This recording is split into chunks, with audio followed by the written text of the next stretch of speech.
Lesson 16. The Golden Rule. -3. No one could possibly read the Law of Success philosophy, even once, without beckoning, thereby, better prepared to succeed in any calling. Albert H. Gary. -4. The Law of Success. Lesson 16. The Golden Rule. You can do it if you believe you can. With this lesson we approach the apex of the pyramid of this course on the Law of Success. This lesson is the guiding star that will enable you to use profitably and constructively the knowledge assembled in the preceding lessons. There is more power wrapped up in the preceding lessons of this course than most men could trust themselves with. Therefore, this lesson is a governor that will, if observed and applied, enable you to steer your ship of knowledge over the rocks and reefs of failure that usually beset the pathway of all who come suddenly into possession of power. For more than 25 years I have been observing the manner in which men behave themselves when in possession of power, and I have been forced to the conclusion that the man who attains it in any other than by the slow, step-by-step process, is constantly in danger of destroying himself and all whom he influences. -5. It must have become obvious to you, long before this, that this entire course leads to the attainment of power of proportions which may be made to perform the seemingly impossible. Happily, it becomes apparent that this power can only be attained by the observance of many fundamental principles, all of which converge in this lesson, which is based upon a law that both equals and transcends in importance every other law outlined in the preceding lessons. Likewise, it becomes apparent to the thoughtful student that this power can endure only by faithful observance of the law upon which this lesson is based, wherein lies the safety valve that protects the careless student from the dangers of his own follies, and protects, also, those whom he might endanger if he tried to circumvent the injunction laid down in this lesson. To prank with the power that may be attained from the knowledge wrapped up in the preceding lessons of this course, without a full understanding and strict observance of the law laid down in this lesson, is the equivalent of pranking with a power which may destroy as well as create. I am speaking, now, not of that which I suspect to be true, but of that which I know to be true. The truth upon which this entire course, and this lesson in particular, is founded, is no invention of mine. I lay no claim to it except that of having observed its unvarying application in the everyday walks of life over a period of more than 25 years of struggle, and of having appropriated as much of it as, in the light of my human frailties and weaknesses, I could make use of. -6. If you demand positive proof of the soundness of the laws upon which this course in general, and this lesson in particular, is founded, I must plead inability to offer it except through one witness, and that is yourself. You may have positive proof only by testing and applying these laws for yourself. If you demand more substantial and authoritative evidence than my own, then I am privileged to refer you to the teachings and philosophy of Christ, Plato, Socrates, Epictetus, Confucius, Emerson, and two of the more modern philosophers, James and Vinsterberg, from whose works I have appropriated all that constitutes the more important fundamentals of this lesson, with the exception of that which I have gathered from my own limited experience. For more than 4,000 years men have been preaching the golden rule as a suitable rule of conduct among men, but unfortunately the world has accepted the letter while totally missing the spirit of this universal injunction. We have accepted the golden rule philosophy merely as a sound rule of ethical conduct, but we have failed to understand the law upon which it is based. I have heard the golden rule quoted scores of times, but I do not recall having ever heard an explanation of the law upon which it is based, and not until recent years did I understand that law, from which I am led to believe that those who quoted it did not understand it. The golden rule means, substantially, to do unto others as you would wish them to do unto you if your positions were reversed. -7. But why? What is the real reason for this kindly consideration of others? The real reason is this. There is an eternal law through the operation of which we reap that which we sow. When you select the rule of conduct by which you guide yourself in your transactions with others, you will be fair and just, very likely, if you know that you are setting into motion, by that selection, a power that will run its course for weal or woe in the lives of others, returning, finally, to help or to hinder you, according to its nature. Whatsoever a man soweth that shall be also reap. It is your privilege to deal unjustly with others, but, if you understand the law upon which the golden rule is based, you must know that your unjust dealings will come home to roost. If you fully understood the principles described in Lesson 11, on accurate thought, it will be quite easy for you to understand the law upon which the golden rule is based. You cannot pervert or change the course of this law, but you can adapt yourself to its nature and thereby use it as an irresistible power that will carry you to heights of achievement which could not be attained without its aid. This law does not stop by merely flinging back upon you your acts of injustice and unkindness toward others, it goes further than this, much further, and returns to you the results of every thought that you release. Therefore, not alone is it advisable to do unto others as you wish them to do unto you, but to avail. -8. Yourself fully of the benefits of this great universal law, you must think of others as you wish them to think of you. The law upon which the golden rule is based begins affecting you, either for good or evil, the moment you release a thought. It has amounted almost to a worldwide tragedy that people have not generally understood this law. Despite the simplicity of the law, it is practically all there is to be learned that is of enduring value to man, for it is the medium through which we become the masters of our own destiny. Understand this law and you understand all that the Bible has to unfold to you, for the Bible presents one unbroken chain of evidence in support of the fact that man is the maker of his own destiny, and that his thoughts and acts are the tools with which he does the making. During ages of less enlightenment and tolerance than that of the present, some of the greatest thinkers the world has ever produced have paid with their lives for daring to uncover this universal law so that it might be understood by all. In the light of the past history of the world, it is an encouraging bit of evidence, in support of the fact that men are gradually throwing off the veil of ignorance and intolerance, to note that I stand in no danger of bodily harm for writing that which would have cost me my life a few centuries ago. While this course deals with the highest laws of the universe, which man is capable of interpreting, the aim, nevertheless, has been to show how these laws. -9. Every man takes care that his neighbor does not cheat him. But a day comes when he begins to care that he does not cheat his neighbor. Then all goes well. He has changed his market cart into a chariot of the sun. May be used in the practical affairs of life. With this object of practical application in mind, let us now proceed to analyze the effect of the golden rule through the following incident. The power of prayer. No, said the lawyer, I shan't press your claim against that man. You can get someone else to take the case, or you can withdraw it, just as you please. Think there isn't any money in it. There probably would be some little money in it, but it would come from the sale of the little house that the man occupies and calls his home. But I don't want to meddle with the matter, anyhow. Got frightened out of it, eh? Not at all. I suppose likely the fellow begged hard to be let off. Well, yes, he did. And you caved in, likely. Yes. What in creation did you do? I believe I shed a few tears. And the old fellow begged you hard, you say? No, I didn't say so, he didn't speak a word to me. Well, may I respectfully inquire whom he did address in your hearing? God Almighty. Ah, he took to praying, did he? Not for my benefit, in the least. You see, I found the little house easily enough and knocked on the -11 outer door, which stood ajar, but nobody heard me, so I stepped into the little hall and saw through the crack of a door a cozy sitting room, and there on the bed, with her silver head high on the pillows, was an old lady who looked for all the world just like my mother did the last time I ever saw her on earth. Well, I was on the point of knocking, when she said, "Come, father, now begin, I'm all ready." And down on his knees by her side went an old, white-haired man, still older than his wife, I should judge, and I couldn't have knocked then, for the life of me. Well, he began. First, he reminded God they were still his submissive children, mother, and no matter what he saw fit to bring upon them they shouldn't rebel at his will. Of course 'twas going to be very hard for them to go out homeless in their old age, especially with poor mother so sick and helpless, and, oh, how different it all might have been if only one of the boys had been spared. Then his voice kind of broke, and a white hand stole from under the coverlet and moved softly over his snowy hair. Then he went on to repeat that nothing could be so sharp again as the parting with those 3 sons unless mother and he should be separated. But, at last, he fell to comforting himself with the fact that the dear Lord knew that it was through no fault of his own that mother and he were threatened with the loss of their dear little home, which meant beggary and the almshouse a place they prayed to be delivered from entering if it should be consistent with God's will. And then he quoted a multitude of promises concerning the safety of those who put their trust in the Lord. In fact, it was the most thrilling plea. -12. To which I ever listened. And at last, he prayed for God's blessing on those who were about to demand justice. The lawyer then continued, more lowly than ever, and I believe I'd rather go to the poorhouse myself tonight than to stain my heart and hands with the blood of such a prosecution as that. Little afraid to defeat the old man's prayer, eh? Bless your soul, man, you couldn't defeat it, said the lawyer. I tell you he left it all subject to the will of God, but he claimed that we were told to make known our desires unto God, but of all the pleadings I ever heard that beat all. You see, I was taught that kind of thing myself in my childhood. Anyway, why was I sent to bear that prayer? I am sure I don't know, but I hand the case over. I wish, said the client, twisting uneasily, you hadn't told me about the old man's prayer. Why so? Well, because I want the money the place would bring, but I was taught the Bible straight enough when I was a youngster and I'd hate to run counter to what you tell about. I wish you hadn't heard a word about it, and, another time, I wouldn't listen to petitions not intended for my ears. The lawyer smiled. My dear fellow, he said, you're wrong again. It was intended for my ears, and yours, too, and God Almighty intended it. My old mother used to sing about God's moving one in a mysterious way, as I remember it. Well, my mother used to sing it, too, said the claimant, as he twisted the claim papers in his fingers. -13. You can call in the morning, if you like, and tell mother and him the claim has been met. In a mysterious way, added the lawyer, smiling.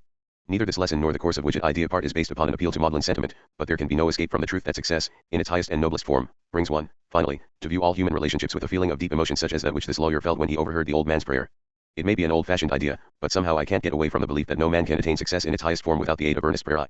Prayer is the key with which one may open the secret doorway referred to in Lesson 11.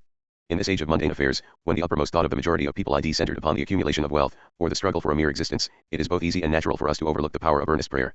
I am not saying that you should resort to prayer as a means of solving your daily problems which press for immediate attention. No, I am not going that far in a course of instruction which will be studied largely by those who are seeking in it the road to success that is measured in dollars, but, may I not modestly suggest to you that you, at least, give prayer a trial. After everything else fails to bring you a satisfying success. 30 men, red-eyed and disheveled, lined up before the judge of the San Francisco police court. It, -14, was the regular morning company of drunks and diderderlies. Some were old and hardened, others hung their beads in shame. Just as the momentary disorder attending the bringing in of the prisoners quieted down, a strange thing happened. A strong, clear voice from below began singing. Last night I lay sleeping, there came a dream so fair. Last night. It had been for them all a nightmare. Or a drunken stupor. The song was such a contrast to the horrible fact that no one could fail of a sudden shock at the thought the song suggested. I stood in old Jerusalem, beside the temple there. The song went on. The judge had paused. He made a quiet inquiry. A former member of a famous opera company known all over the country was awaiting trial for forgery. It was he who was singing in his cell. Meantime the song went on, and every man in the line showed emotion. One or two dropped on their knees, one boy at the end of the line, after a desperate effort at self-control, leaned against the wall, buried his face against his folded arms, and sobbed, "Oh, mother, mother." The sobs, cutting to the very heart the men who heard, and the song, still welling its way through the courtroom, blended in the hush. At length one man protested. "Judge," said he, "have we got to submit?" -15. A trifling kindness here and there, is but a simple, small affair. Yet if your life has sown as free, wide shall your happy harvest be. -16. To this. We're here to take our punishment, but this he, too, began to sob. It was impossible to proceed with the business of the court, yet the court gave no order to stop the song. The police sergeant, after an effort to keep the men in line, stepped back and waited with the rest. The song moved on to its climax. Jerusalem, Jerusalem. Sing, for the night is o'er. Hosanna, in the highest. Hosanna, forevermore. In an ecstasy of melody the last words rang out, and then there was silence. The judge looked into the faces of the men before him. There was not one who was not touched by the song, not one in whom some better impulse was not stirred. He did not call the cases singly a kind word of advice, and he dismissed them all. No man was fined or sentenced to the workhouse that morning. The song had done more good than punishment could possibly have accomplished. You have read the story of a Golden Rule lawyer and a Golden Rule judge. In these two commonplace incidents of everyday life you have observed how the Golden Rule works when applied. A passive attitude toward the Golden Rule will bring no results. It is not enough merely to believe in the philosophy, while, at the same time, failing to apply it in your relationships with others. If you want results you must take an active attitude toward the Golden Rule. A mere passive attitude, represented. -17. By belief in its soundness, will avail you nothing. Nor will it avail you anything to proclaim to the world your belief in the golden rule while your actions are not in harmony with your proclamation. Conversely stated, it will avail you nothing to appear to practice the golden rule, while, at heart, you are willing and eager to use this universal law of right conduct as a cloak to cover up a covetous and selfish nature. Murder will out. Even the most ignorant person will sense you for what you are. Human character does evermore publish itself. It will not be concealed. It hates darkness, it rushes into light. I heard an experienced counselor say that he never feared the effect upon a jury of a lawyer who does not believe in his heart that his client ought to have a verdict. If he does not believe it, his unbelief will appear to the jury, despite all his protestations, and will become their unbelief. This is that law whereby a work of art, of whatever kind, sets us in the same state of mind wherein the artist was when he made it. That which we do not believe we cannot adequately say, though we may repeat the words ever so often. It was this conviction which Swedenborg expressed when he described a group of persons in the spiritual world endeavoring in vain to articulate a proposition which they did not believe, but they could not, though they twisted and folded their lips even to indignation. A man passes for what he is worth. What he is engraves itself on his face, on his form, on his fortunes, in letters of light which all men may read but himself. If you would not be known to do anything, never do it. A man may play the fool in the -18 drifts of a desert, but every grain of sand shall seem to see. Emerson. It is the law upon which the golden rule philosophy is based, to which Emerson has reference in the foregoing quotation. It was the same law that he had in mind when he wrote the following. Every violation of truth is not only a sort of suicide in the liar, but is a stab at the health of human society. On the most profitable lie the course of events presently lays a destructive tax, whilst frankness proves to be the best tactics, for it invites frankness, puts the parties on a convenient footing and makes their business a friendship. Trust men and they will be true to you, treat them greatly and they will show themselves great, though they make an exception in your favor to all their rules of trade. The golden rule philosophy is based upon a law which no man can circumvent. This law is the same law that is described in Lesson 11, on accurate thought, through the operation of which one's thoughts are transformed into reality corresponding exactly to the nature of the thoughts. Once grant the creative power of our thought and there is an end of struggling for our own way, and an end of gaining it at someone else's expense, for, since by the terms of the hypothesis we can create what we like, the simplest way of getting what we want is, not to snatch it from somebody else, but to make it for ourselves, and, since there is no limit to thought there can be no need for straining, and for everyone to have his own way in this matter, would be to banish all. -19. Strife, want, sickness, and sorrow from the earth. Now, it is precisely on this assumption of the creative power of our thought that the whole Bible rests. If not, what is the meaning of being saved by faith? Faith is essentially thought, and, therefore, every call to have faith in God is a call to trust in the power of our own thought about God. According to your faith be it unto you, says the Old Testament. The entire book is nothing but one continuous statement of the creative power of thought. The law of man's individuality is, therefore, the law of liberty, and equally it is the gospel of peace, for when we truly understand the law of our own individuality, we see that the same law finds its expression in everyone else, and, consequently, we shall reverence the law in others exactly in proportion as we value it in ourselves. To do this is to follow the golden rule of doing to others what we would they should do unto us, and because we know that the law of liberty in ourselves must include the free use of our creative power, there is no longer any inducement to infringe the rights of others, for we can satisfy all our desires by the exercise of our knowledge of the law. As this comes to be understood, cooperation will take the place of competition, with the result of removing all ground for enmity, whether between individuals, classes, or nations. The foregoing quotation is from Bible Mystery and Bible Meaning by the late Judge T. Troward, published by Robert McBride and Company, New York City. Judge Troward was the author of several interesting volumes, among them the Edinburgh Lee 20 Tours, which is recommended to all students of this course. If you wish to know what happens to a man when he totally disregards the law upon which the golden rule philosophy is based, pick out any man in your community whom you know to live for the single dominating purpose of accumulating wealth, and who has no conscientious scruples as to how he accumulates that wealth. Study this man and you will observe that there is no warmth to his soul, there is no kindness to his words, there is no welcome to his face. He has become a slave to the desire for wealth, he is too busy to enjoy life and too selfish to wish to help others enjoy it. He walks, and talks, and breathes, but he is nothing but a human automaton. Yet there are many who envy such a man and wish that they might occupy his position, foolishly believing him to be a success. There can never be success without happiness, and no man can be happy without dispensing happiness to others. Moreover, the dispensation must be voluntary and with no other object in view than that of spreading sunshine into the hearts of those whose hearts are heavy laden with burdens. George D. Heron had in mind the law upon which the golden rule philosophy is based when he said, "We have talked much of the brotherhood to come, but brotherhood has always been the fact of our life, long before it became a modern and inspired sentiment. Only we have been brothers in slavery and torment, brothers in ignorance and its perdition, brothers in disease and war and want, brothers in prostitution and hypocrisy. What happens to one of -21? No idle person is ever safe, whether he be rich or poor, white or black, educated or illiterate." Booker T. Washington.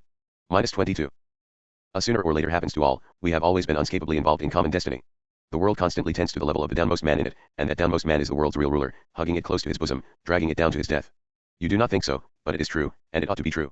For if there were some way by which some of us could get free, apart from others, if there were some way by which some of us could have heaven while others had hell, if there were some way by which part of the world could escape some form of the blight and peril and misery of disinherited labor, then indeed would our world be lost and damned, but since men have never been able to separate themselves from one another's woes and wrongs, since history is fairly stricken with the lesson that we cannot escape brotherhood of some kind, since the whole of life is teaching us that we are hourly choosing between brotherhood in suffering and brotherhood in good, it remains for us to choose the brotherhood of a cooperative world, with all its fruits thereof, the fruits of love and liberty. The World War ushered us into an age of cooperative effort in which the law of live and let live stands out like a shining star to guide us in our relationships with each other.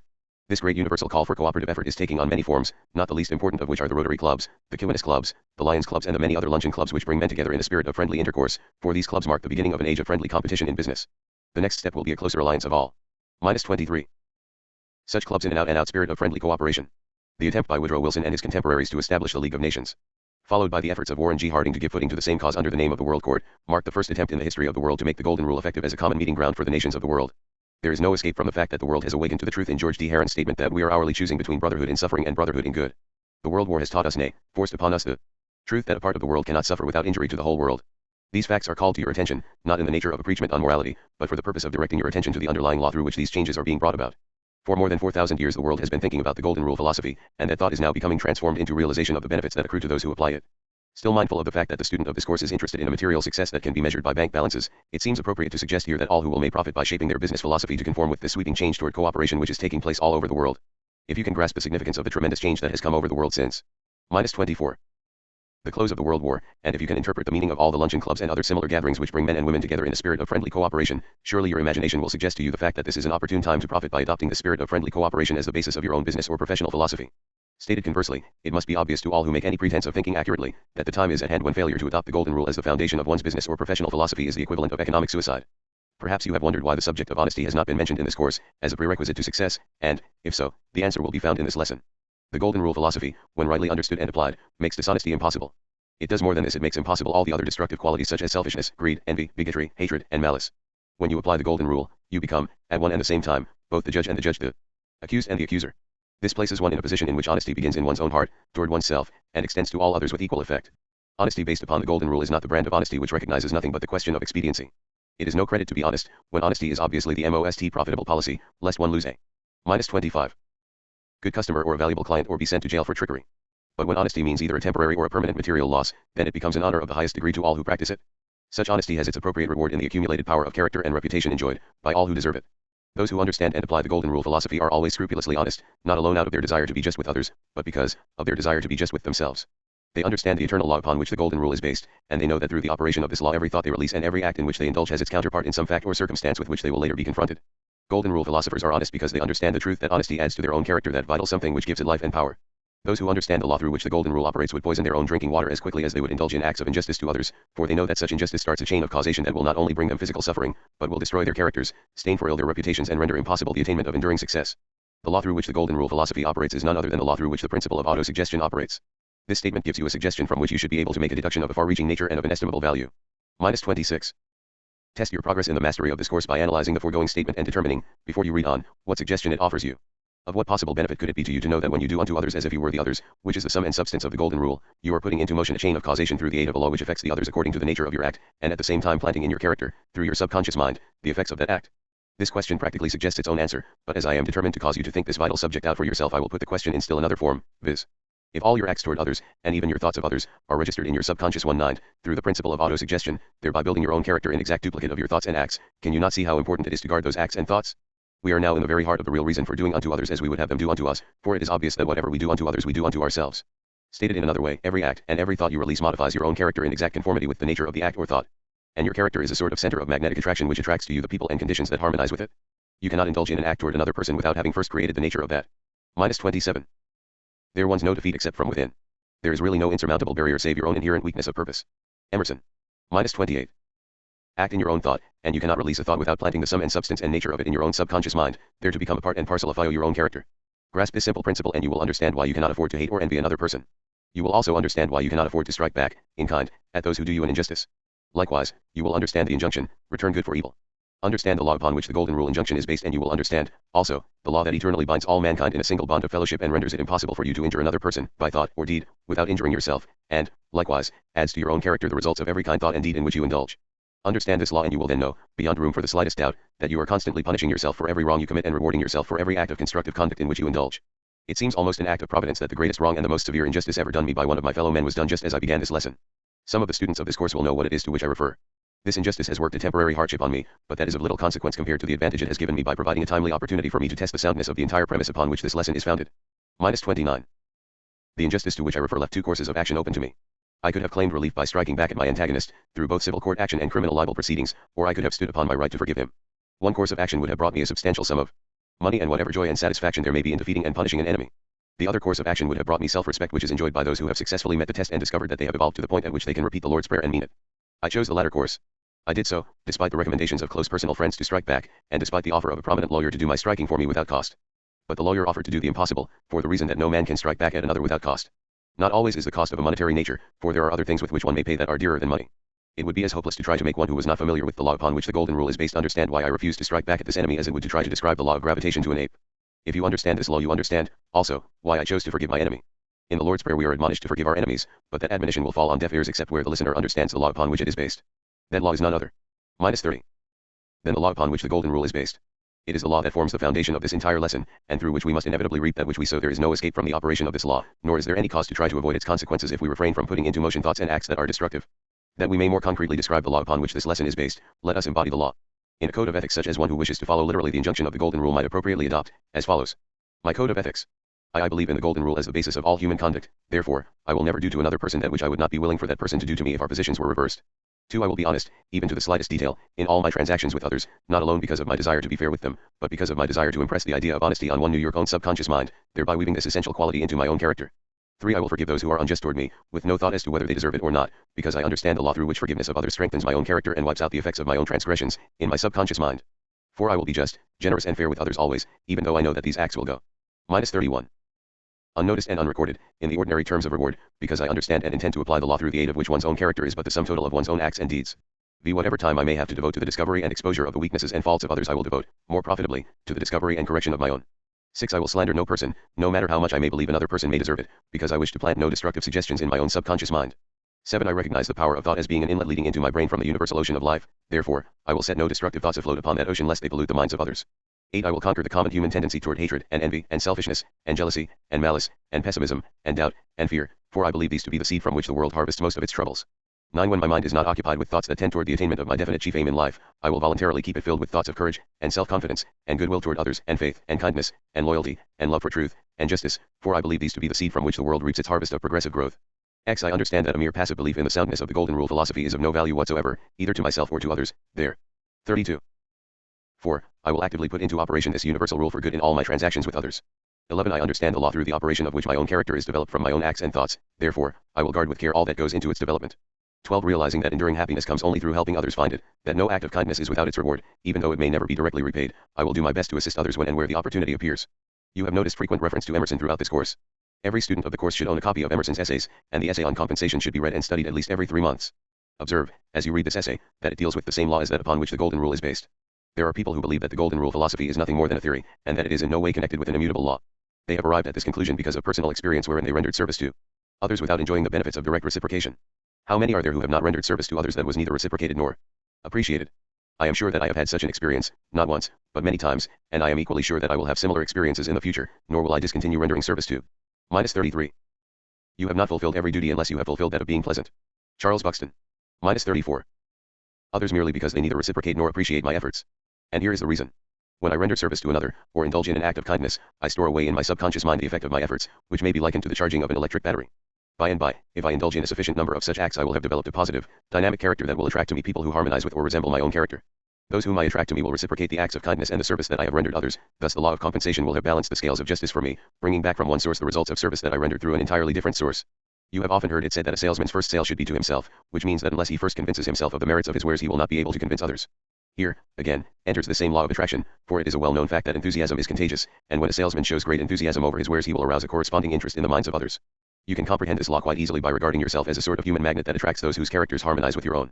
In thus regarding yourself as a magnet that attracts to you all who harmonize with your dominating characteristics and repels all who do not so harmonize, you should keep in mind, also, the fact that you are the builder of that magnet, also, that you -35 may change its nature so that it will correspond to any ideal that you may wish to set up and follow. And, most important of all, you should keep in mind the fact that this entire process of change takes place through thought. Your character is but the sum total of your thoughts and deeds. This truth has been stated in many different ways throughout this course. Because of this great truth it is impossible for you to render any useful service or indulge in any act of kindness toward others without benefiting thereby. Moreover, it is just as impossible for you to indulge in any destructive act or thought without paying the penalty in the loss of a corresponding amount of your own power. Positive thought develops a dynamic personality. Negative thought develops a personality of an opposite nature. In many of the preceding lessons of this course, and in this one, definite instructions are given as to the exact method of developing personality through positive thought. These instructions are particularly detailed in Lesson 3, on self-confidence. In that lesson you have a very definite formula to follow. All of the formulas provided in this course are for the purpose of helping you consciously to direct the power of thought in the development of a personality that will attract to you those who will be of help in the attainment of your definite chief aim. You need no proof that your hostile or unkind acts toward others bring back the effects of retaliation. Moreover, this retaliation one's usually -36. Definite and immediate. Likewise, you need no proof that you can accomplish more by dealing with others in such a way that they will want to cooperate with you. If you mastered the 8th lesson, on self-control, you now understand how to induce others to act toward you as you wish them to act through your own attitude toward them. The law of an eye for an eye and a tooth for a tooth is based upon the self-same law as that upon which the golden rule operates. This is nothing more than the law of retaliation with which all of us are familiar. Even the most selfish person will respond to this law, because he cannot help it. If I speak ill of you, even though I tell the truth, you will not think kindly of me. Furthermore, you will most likely retaliate in kind. But, if I speak of your virtues, you will think kindly of me, and when the opportunity appears, you will reciprocate in kind in the majority of instances. Through the operation of this law of attraction, the uninformed are constantly attracting trouble and grief and hatred and opposition from others by their unguarded words and destructive acts. Do unto others as you would have them do unto you.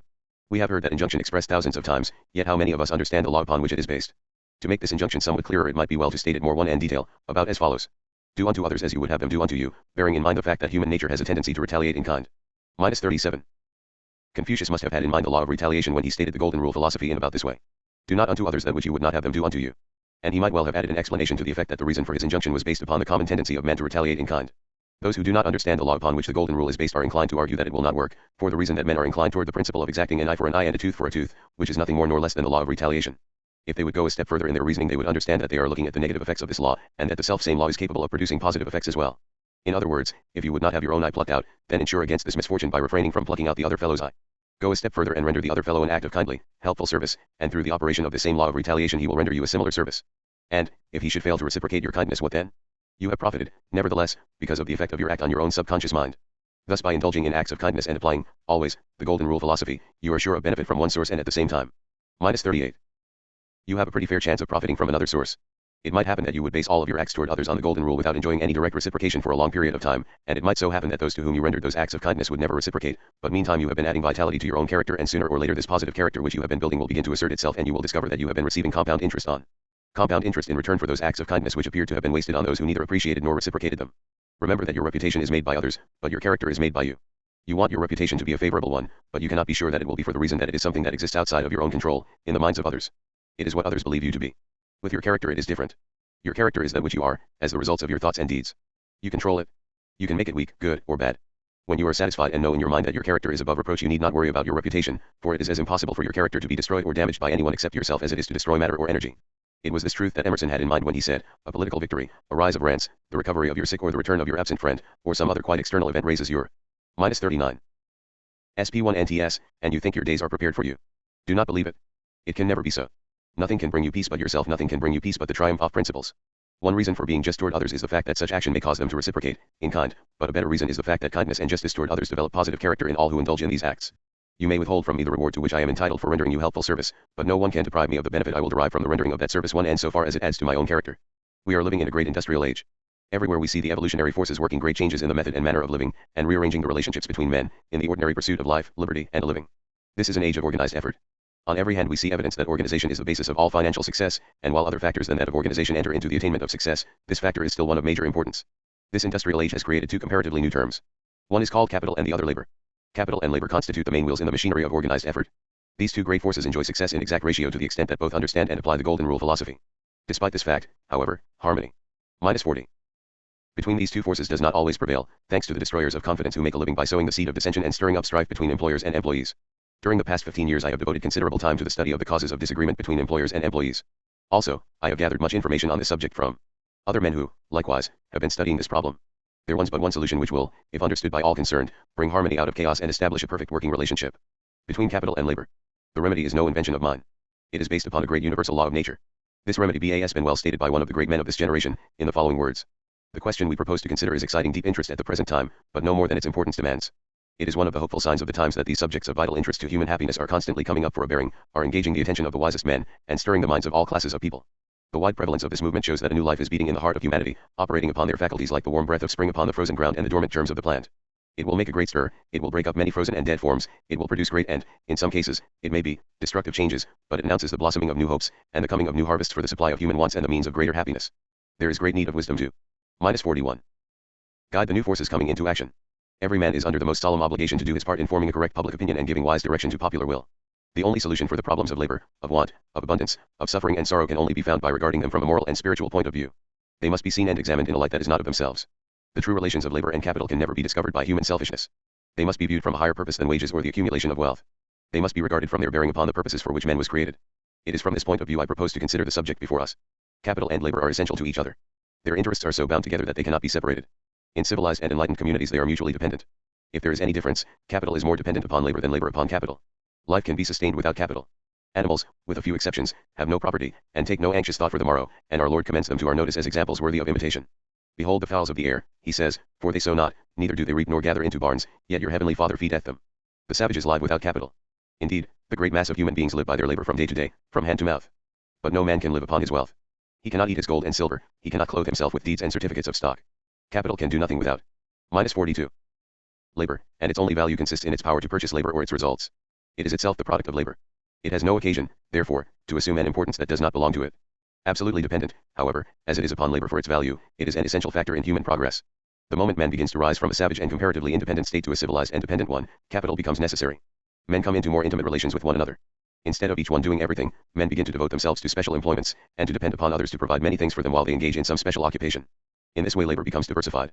One man works in iron, another in wood, one manufactures cloth, another makes it into garments, some raise food to feed those who build houses and manufacture implements of husbandry. This necessitates a system of exchanges, and to facilitate exchanges roads must be made, and men must be employed to make them. As population increases and necessities multiply, the business of exchange becomes enlarged, until we have immense manufactories, railroads girding the earth with iron bends, steamships plowing every sea, and a multitude of men who cannot raise bread or make a garment, or do anything directly for the supply of their own wants. Now, we can see how we become more dependent upon others as our wants are multiplied and civilization advances. Each one works in his special employment, does better work, because he can devote his whole thought and time to a form of use for which. -43. He is specially fitted, and contributes more largely to the public good. While he is working for others, all others are working for him. Every member of the community is working for the whole body, and the whole body for every member. This is the law of perfect life, a law which rules everywhere in the material body. Every man who is engaged in any employment useful to body or mind is a philanthropist, a public benefactor, whether he raises corn on the prairie, cotton in Texas or India, mines coal in the chambers of the earth, or feeds it to engines in the hold of a steamship. If selfishness did not pervert and blast human motives, all men and women would be fulfilling the law of charity while engaged in their daily employment. To carry on this vast system of exchanges, to place the forest and the farm, the factory and the mine side by side, and deliver the products of all climes at every door, requires immense capital. One man cannot work his farm or factory, and build a railroad or a line of steamships. As raindrops acting singly cannot drive a mill or supply steam for an engine, but, collected in a vast reservoir, become the resistless power of Niagara, or the force which drives the engine and steamship like mighty shuttles from mountain to seacoast and from shore to shore, so a few dollars in a multitude of pockets are powerless to provide the means for these vast operations, but combined they move the world. Capital is a friend of labor and essential to its economical exercise and just reward. It can be, and often is, a terrible enemy, when employed for selfish purposes alone, but the great mass of it is more. -44. Friendly to human happiness than is generally supposed. It cannot be employed without in some way, either directly or indirectly, helping the laborer. We think of the evils we suffer, but allow the good we enjoy to pass unnoticed. We think of the evils that larger means would relieve and the comforts they would provide, but overlook the blessings we enjoy that would have been impossible without large accumulations of capital. It is the part of wisdom to form a just estimate of the good we receive as well as the evils we suffer. It is a common saying at the present time, that the rich are growing richer and the poor poorer, but when all man's possessions are taken into the account there are good reasons for doubting this assertion. It is true that the rich are growing richer. It is also true that the condition of the laborer is constantly improving. The common laborer has conveniences and comforts which princes could not command a century ago. He is better clothed, has a greater variety and abundance of food, lives in a more comfortable dwelling, and has many more conveniences for the conduct of domestic affairs and the prosecution of labor than money could purchase but a few years ago. An emperor could not travel with the ease, the comfort, and the swiftness that the common laborer can today. He may think that he stands alone, with no one to help. But, in truth, he has an immense retinue of servants constantly waiting upon him, ready and anxious to do his bidding. It requires a vast army of men and an immense outlay of capital to provide a common dinner, such as every man and woman, with few exceptions, has enjoyed today. -45. Think of the vast combination of means and men and forces necessary to provide even a frugal meal. The Chinaman raises your tea, the Brazilian your coffee, the East Indian your spices, the Cuban your sugar, the farmer upon the western prairies your bread and possibly your beef, the gardener your vegetables, the dairyman your butter and milk, the miner has dug from the hills the coal with which your food was cooked and your house was warmed, the cabinet maker has provided you with chairs and tables, the cutler with knives and forks, the potter with dishes, the Irishman has made your table cloth, the butcher has dressed your meat, the miller your flour. But these various articles of food, and the means of preparing and serving them, were produced at immense distances from you and from one another. Oceans had to be traversed, hills leveled, valleys filled, and mountains tunneled, ships must be built, railways constructed, and a vast army of men instructed and employed in every mechanical art before the materials for your dinner could be prepared and served. There must also be men to collect these materials, to buy and sell and distribute them. Everyone stands in his own place and does his own work, and receives his wages. But he is none the less working for you, and serving you as truly and effectively as he would be if he were in your special employment and received his wages from your hand. In the light of these facts, which everyone must acknowledge, we may be able to see more clearly the truth, that every man and woman who does useful work is a public benefactor, and the thought of it and the purpose of it will ennoble the labor and the laborer. We are all bound together by common ties. -46. The rich and the poor, the learned and the ignorant, the strong and the weak, are woven together in one social and civic web. Harm to one is harm to all, help to one is help to all. You see what a vast army of servants it requires to provide your dinner. Do you not see that it demands a corresponding amount of capital to provide and keep this complicated machinery in motion? And do you not see that every man, woman, and child is enjoying the benefit of it? How could we get our coal, our meat, our flour, our tea, and coffee, sugar and rice? The laborer cannot build ships and sail them and support himself while doing it. The farmer cannot leave his farm and take his produce to the market. The miner cannot mine and transport his coal. The farmer in Kansas may be burning corn today to cook his food and warm his dwelling, and the miner may be hungry for the bread which the corn would supply, because they cannot exchange the fruits of their labor. Every acre of land, every forest, and mine has been increased in value by railways and steamboats, and the comforts of life and the means of social and intellectual culture have been carried to the most inaccessible places. But the benefits of capital are not limited to supplying present wants and comforts. It opens new avenues for labor. It diversifies it and gives a wider field to everyone to do the kind of work for which he is best fitted by natural taste and genius. The number of employments created by railways, steamships, telegraph, and manufactories by machinery can hardly be estimated. Capital is also largely invested in supplying the means of intellectual and spiritual culture. Minus 47. Books are multiplied at constantly diminishing prices, and the best thought of the world, by means of our great publishing houses, is made accessible to the humblest workman. There is no better example of the benefits the common laborer derives from capital than the daily newspaper. For 2 or 3 cents the history of the world for 24 hours is brought to every door. The laborer, while riding to or from his work in a comfortable car, can visit all parts of the known world and get a truer idea of the events of the day than he could if he were bodily present. A battle in China or Africa, an earthquake in Spain, a dynamite explosion in London, a debate in Congress, the movements of men in public and private life for the suppression of vice, for enlightening the ignorant, helping the needy, and improving the people generally, are spread before him in a small compass, and bring him into contact and on equality, in regard to the world's history, with kings and queens, with saints and sages, and people in every condition in life. Do you ever think, while reading the morning paper, how many men have been running on your errands, collecting intelligence for you from all parts of the earth, and putting it into a form convenient for your use? It required the investment of millions of money and the employment of thousands of men to produce that paper and leave it at your door. And what did all this service cost you? A few cents. These are examples of the benefits which everyone derives from capital, benefits which could not be obtained without vast expenditures of money, benefits which come to us without our care and lay their blessings at our feet. Capital cannot be invested. Minus 48. In any useful production without blessing a multitude of people. It sets the machinery of life in motion, it multiplies employment, it places the product of all climes at every door, it draws the people of all nations together, brings mind in contact with mind, and gives to every man and woman a large and valuable share of the product. These are facts which it would be well for everyone, however poor he may be, to consider. If capital is such a blessing to labor, if it can only be brought into use by labor, and derives all its value from it, how can there be any conflict between them? There could be none if both the capitalist and laborer acted from humane and Christian principles. But they do not. They are governed by inhuman and unchristian principles. Each party seeks to get the largest returns for the least service. Capital desires larger profits, labor higher wages. The interests of the capitalist and the laborer come into direct collision. In this warfare capital has great advantages, and has been prompt to take them. It has demanded and taken the lion's share of the profits. It has despised the servant that enriched it. It has regarded the laborer as a menial, a slave, whose rights and happiness it was not bound to respect. It influences legislators to enact laws in its favor, subsidizes governments, and wields its power for its own advantage. Capital has been a lord and labor a servant. While the servant remained docile and obedient, content with such compensation as its lord chose to give, there was no conflict. But labor once rising from a servile, submissive, and hopeless condition. It has acquired strength and intelligence, has gained the idea that it has rights that. Minus 49. Has rights that ought to be respected, and begins to assert and combine to support them. Each party in this warfare regards the subject from its own selfish interests. The capitalist supposes that gain to labor is lost to him, and that he must look to his own interests first, that the cheaper the labor the larger his gains. Consequently it is for his interest to keep the price as low as possible. On the contrary, the laborer thinks that he loses what the capitalist gains, and, consequently, that it is for his interest to get as large wages as possible. From these opposite points of view their interests appear to be directly hostile. What one party gains the other loses, hence the conflict. Both are acting from selfish motives, and, consequently, must be wrong. Both parties see only half of the truth, and, mistaking that for the whole of it, they fall into a mistake ruinous to both. Each one stands on his own ground, and regards the subject wholly from his point of view and in the misleading light of his own selfishness. Passion inflames the mind and blinds the understanding, and when passion is aroused men will sacrifice their own interests to injure others, and both will suffer loss.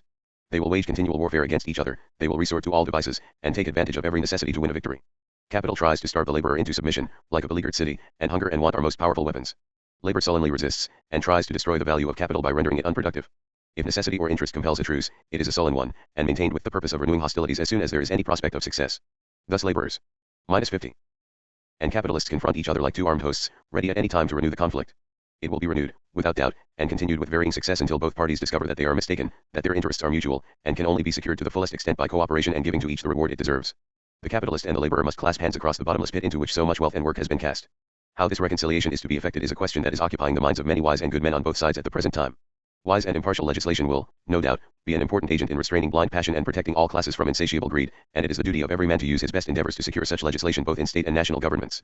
Organizations of laborers for protecting their own rights and securing a better reward for their labor will have a great influence. That influence will continue to increase as their temper becomes normal and firm, and their demands are based on justice and humanity. Violence and threats will effect no good.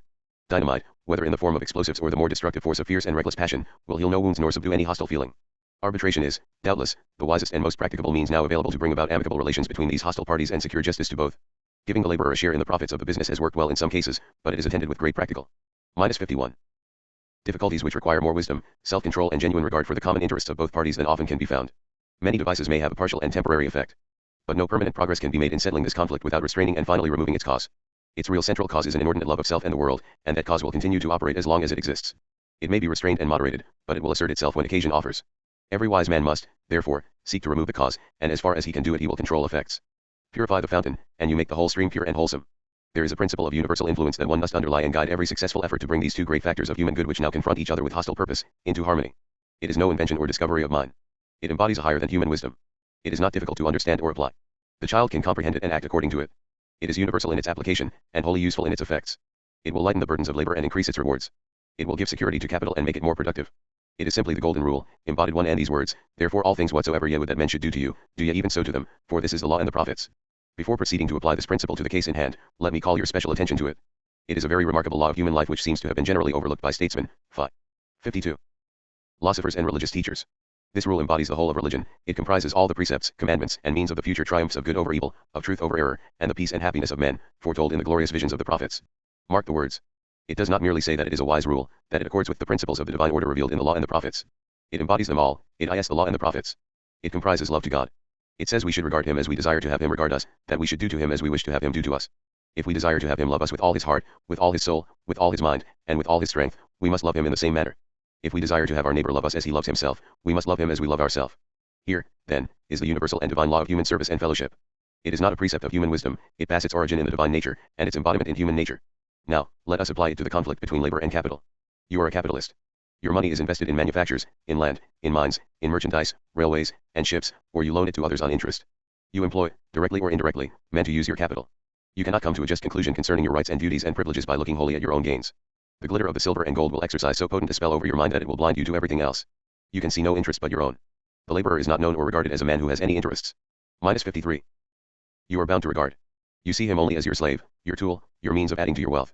In this light he is a friend so far as he serves you, an enemy so far as he does not. But change your point of view. Put yourself in his place, put him in your place. How would you like to have him treat you if you were in his place? Perhaps you have been there. In all probability you have, for the capitalist today was the laborer yesterday, and the laborer today will be the employer tomorrow. You know from lively and painful experience how you would like to be treated. Would you like to be regarded as a mere tool? As a means of enriching another? Would you like to have your wages kept down to the bare necessities of life? Would you like to be regarded with indifference and treated with brutality? Would you like to have your blood, your strength, your soul coined into dollars for the benefit of another? These questions are easy to answer. Everyone knows that he would rejoice to be treated kindly, to have his interests regarded, his rights recognized and protected. Everyone knows that such regard awakens a response in his own heart. Kindness begets kindness, respect awakens respect. Put yourself in his place. Imagine that you are dealing with yourself, and you will have no difficulty in deciding whether you should give the screw another turn, that you may wring a penny more from the muscles of the worker, or relax its pressure, and, if possible, add something to his wages, and give him respect for his service. Do to him as you would have him do to you in changed conditions. You are a laborer. You receive a certain sum for a day's work. Put yourself in the place of your M54 player. How would you like to have the men you employed work for you? Would you think it right that they should regard you as their enemy? Would you think it honest in them to slight their work, to do as little and to get as much as possible? If you had a large contract which must be completed at a fixed time or you would suffer great loss, would you like to have your workmen take advantage of your necessity to compel an increase of their wages? Would you think it right and wise in them to interfere with you in the management of your business? To dictate whom you should employ, and on what terms you should employ them? Would you not rather have them do honest work in a kind and good spirit? Would you not be much more disposed to look to their interests, to lighten their labor, to increase their wages when you could afford to do so, and look after the welfare of their families, when you found that they regarded yours? I know that it would be so. It is true that men are selfish, and that some men are so mean and contracted in spirit that they cannot see any interest but their own, whose hearts, not made of flesh but of silver and gold, are so hard that they are not touched by any human feeling, and care not how much others suffer if they can make a cent by it. But they are the exception, not the rule. We are influenced by the regard and devotion of others to our interests. The laborer who knows that his employer feels kindly toward him, desires to treat him justly and to regard his good, will do better work and more of it, and will be disposed to look to his employer's interest as well as his own. I am well aware that many will think this divine. -55. And humane law of doing to others as we would have them do to us, is impracticable in this selfish and worldly age. If both parties would be governed by it, everyone can see how happy would be the results. But, it will be said, they will not. The laborer will not work unless compelled by want. He will take advantage of every necessity. As soon as he gains a little independence of his employer he becomes proud, arrogant, and hostile. The employer will seize upon every means to keep the workmen dependent upon him, and to make as much out of them as possible. Every inch of ground which labor yields capital will occupy and entrench itself in it, and from its vantage bring the laborer into greater dependence and more abject submission. But this is a mistake. The history of the world testifies that when the minds of men are not embittered by intense hostility and their feelings outraged by cruel wrongs, they are ready to listen to calm, disinterested and judicious counsel. A man who employed a large number of laborers in mining coal told me that he had never known an instance to fail of a calm and candid response when he had appealed to honorable motives, as a man to man, both of whom acknowledged a common humanity. There is a recent and most notable instance in the city of the happy effect of calm, disinterested and judicious counsel in settling difficulties between employers and workmen that were disastrous to both. When the mind is inflamed by passion men will not listen to reason. They become blind to their own interests and regardless of the interests of others. Difficulties are never settled while passion rages. They are never settled by conflict. One party may be -56. Subdued by power, but the sense of wrong will remain, the fire of passion will slumber ready to break out again on the first occasion. But let the laborer or the capitalist feel assured that the other party has no wish to take any advantage, that there is a sincere desire and determination on both sides to be just and pay due regard to their common interests, and all the conflict between them would cease, as the wild waves of the ocean sink to calm when the winds are at rest. The laborer and the capitalist have a mutual and common interest. Neither can permanently prosper without the prosperity of the other. They are parts of one body. If labor is the arm, capital is the blood. Devitalize or waste the blood, and the arm loses its power. Destroy the arm, and the blood is useless. Let each care for the other, and both are benefited. Let each take the golden rule as a guide, and all cause of hostility will be removed, all conflict will cease, and they will go hand in hand to do their work and reap their just reward. If you have mastered the fundamentals upon which this lesson is based, you understand why it is that no public speaker can move his audience or convince men of his argument unless he, himself, believes that which he is saying. You also understand why no salesman can convince his prospective purchaser unless he has first convinced himself of the merits of his goods. Throughout this entire course, one particular principle has been emphasized for the purpose of illustrating the truth that every personality is the sum. Minus 57. Total of the individual's thoughts and acts that we come to resemble the nature of our dominating thoughts. Thought is the only power that can systematically organize, accumulate, and assemble facts and materials according to a definite plan. A flowing river can assemble dirt and build land, and a storm can gather and assemble sticks into a shapeless mass of debris, but neither storms nor river can think, therefore, the materials which they assemble are not assembled in organized, definite form. Man, alone, has the power to transform his thoughts into physical reality. Man, alone, can dream and make his dreams come true. Man has the power to create ideals and rise to their attainment. How did it happen that man is the only creature on earth that knows how to use the power of thought? It happened because man is the apex of the pyramid of evolution, the product of millions of years of struggle during which man has risen above the other creatures of the earth as the result of his own thoughts and their effects upon himself. Just when, where, and how the first rays of thought began to flow into man's brain no one knows, but we all know that thought is the power which distinguishes man from all other creatures. Likewise, we all know that thought is the power that has enabled man to lift himself above all other creatures. No one knows the limitations of the power of thought, or whether or not it has any limitations. Whatever man believes he can do, he eventually does. But a few generations back, the more imaginative writers dared to write of the horseless carriage, and minus 58. Lo. It became a reality and is now a common vehicle. Through the evolutionary power of thought, the hopes and ambitions of one generation become a reality in the next. The power of thought has been given the dominating position throughout this course, for the reason that it belongs in that position. Man's dominating position in the world is the direct result of thought, and it must be this power that you, as an individual, will use in the attainment of success, no matter what may be your idea of what represents success. You have now arrived at the point at which you should take inventory of yourself for the purpose of ascertaining what qualities you need to give you a well-balanced and rounded-out personality. 15 major factors entered into the building of this course. Analyze yourself carefully, with the assistance of one or more other persons if you feel that you need it, for the purpose of ascertaining in which of the 15 factors of this course you are the weakest, and then concentrate your efforts upon those particular lessons until you have fully developed those factors which they represent. Personal analysis service. As a student of this course, you are entitled to a continuation of the author's services for the purpose of making a complete personal analysis that will indicate your general efficiency and your understanding of the 15 laws of success. To avail yourself of this service, you must fill out the personal analysis questionnaire, which accom. 59. Painies the course, and mail it to the author, at the address shown on the questionnaire. You will, in due time, receive a graphic chart diagram which will show you, at a glance, the percentage to which you are entitled in connection with each of the 15 laws. It will be both interesting and instructive to compare this analysis with the one which you, yourself, have made, through the aid of the chart shown in Lesson 1. The questionnaire should not be filled out until after you have read all the lessons of this course at least once. Answer the questions correctly, and frankly, as near as you can. The data contained in your answers will be strictly confidential, and will be seen by no one except the author of this philosophy. Your analysis will be in the nature of a signed report, which may be used to great advantage in the marketing of your personal services, if you wish so to use it. This analysis will be the same, in every respect, as those for which the author made a charge of $25 during the years he was engaged in research in connection with the organization of this course, and it may, under some circumstances, be worth many times this amount to you, as similar analyses have been to scores of people whom the author has served. No charge is made for this analysis, as it is a part of the service to which each student of this course is entitled upon completion of the 16 lessons and the payment of the nominal tuition fee charged for the course. Minus 60. Indecision. And after the lesson, visit with the author. Time. Procrastination robs you of opportunity. It is a significant fact that no great leader was ever known to procrastinate. You are fortunate if ambition drives you into action, never permitting you to falter or turn back, once you have rendered a decision to go forward. Second by second, as the clock ticks off the distance, time is running a race with you. Delay means defeat, because no man may ever make up a second of lost time. Time is a master worker which heals the wounds of failure and disappointment and rights all wrongs and turns all mistakes into capital, but it favors only those who kill off procrastination and remain in action when decisions are to be made. Life is a great checkerboard. The player opposite you is time. If you hesitate, you will be wiped off the board. If you keep moving, you may win. The only real capital is time, but it is capital only when used. Minus 61. You may be shocked if you keep accurate account of the time you waste in a single day. Take a look at the picture above if you wish to know the fate of all who play carelessly with time. The picture at top of previous page tells a true story of one of the chief causes of failure. One of the players is time and the other is Mr. Average Man, let us call him you. Move by move, time has wiped off Mr. Average Man's men until he is finally cornered, where time will get him, no matter which way he moves. Indecision has driven him into the corner. Ask any well-informed salesman and he will tell you that indecision is the outstanding weakness of the majority of people. Every salesman is familiar with that time-worn alibi, I will think it over, which is the last trench line of defense of those who have not the courage to say either yes or no. Like the player in the picture above, they cannot decide which way to move. Meanwhile, time forces them into a corner where they can't move. The great leaders of the world were men and women of quick decision. General Grant had but little to commend him as an able general except the quality of firm decision, but this was sufficient to offset all of his weaknesses. The whole story of his military success may be gathered from his reply to his critics when he said, "We will fight it out along these lines if it takes all summer." When Napoleon reached a decision to move his armies in a given direction, he permitted nothing to minus 62. Cause him to change that decision. If his line of march brought his soldiers to a ditch, dug by his opponents to stop him, B would give the order to charge the ditch until it had been filled with dead men and horses sufficient to bridge it. The suspense of indecision drives millions of people to failure. A condemned man once said that the thought of his approaching execution was not so terrifying, once he had reached the decision in his own mind to accept the inevitable. Lack of decision is the chief stumbling block of all revival meeting workers. Their entire work is to get men and women to reach a decision in their own minds to accept a given religious tenet. Billy Sunday once said, indecision is the devil's favorite tool. Andrew Carnegie visualized a great steel industry, but that industry would not be what it is today had he not reached a decision in his own mind to transform his vision into reality. James J. Hill saw, in his mind's eye, a great transcontinental railway system, but that railroad never would have become a reality had he not reached a decision to start the project. Imagination, alone, is not enough to ensure success. Millions of people have imagination and build plans that would easily bring them both fame and fortune, but those plans never reach the decision stage. Samuel Instill was an ordinary stenographer, in the employ of Thomas A. Edison. Through the aid of his imagination he saw the great commercial possibilities of electricity. But, he did more than see. -63. The possibilities he reached a decision to transform the mere possibilities into realities, and today he is a multimillionaire electric light plant operator. Demosthenes was a poor Greek lad who had a strong desire to be a great public speaker. Nothing unusual about that, others have desired this and similar ability without living to see their desires realized. But, Demosthenes added decision to desire, and, despite the fact that he was a stammerer he mastered this handicap and made himself one of the great orators of the world. Martin W. Littleton was a poor lad who never saw the inside of a schoolhouse until he was past 12 years of age. His father took him to hear a great lawyer defend a murderer, in one of the southern cities.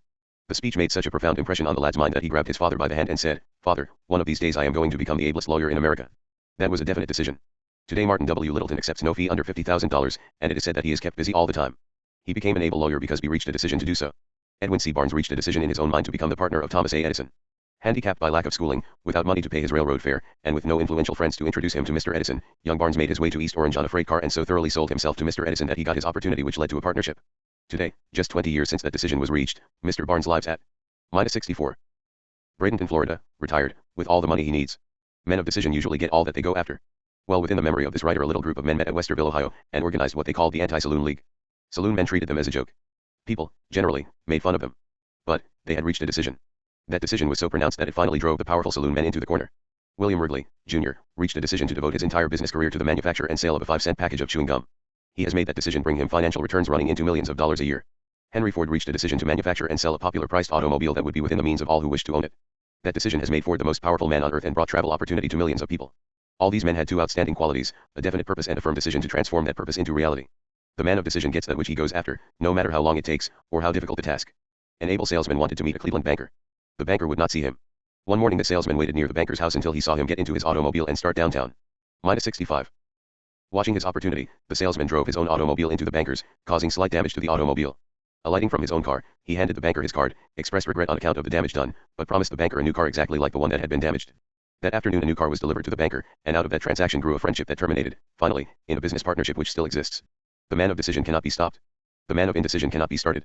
Take your own choice. Behind him lay the grey Azores, behind the gates of Hercules, before him not the ghosts of shores, before him only shoreless seas. The good mate said, "Now must we pray, for lo, the very stars are gone." Brave ATMRL, speak, what shall I say? Why, say, sigh one on and on. When Columbus began his famous voyage he made one of the most far-reaching decisions in the history of mankind. Had he not remained firm on that decision the freedom of America, as we know it today, would never have been known. Take notice of those about you and observe the significant fact that the successful men and women are those who reach decisions quickly and then stand firmly by those decisions after they are made. -66. If you are one of those who make up their minds today and change them again tomorrow you are doomed to failure. If you are not sure which way to move it is better to shut your eyes and move in the dark than to remain still and make no move at all. The world will forgive you if you make mistakes, but it will never forgive you if you make no decisions, because it will never hear of you outside of the community in which you live. No matter who you are or what may be your life work, you are playing checkers with time. It is always your next move. Move with quick decision and time will favor you. Stand still and time will wipe you off the board. You cannot always make the right move, but, if you make enough moves you may take advantage of the law of averages and pile up a creditable score before the great game of life is ended. This has been a production by the Mental Chemist, for study and education. Copyright 2024.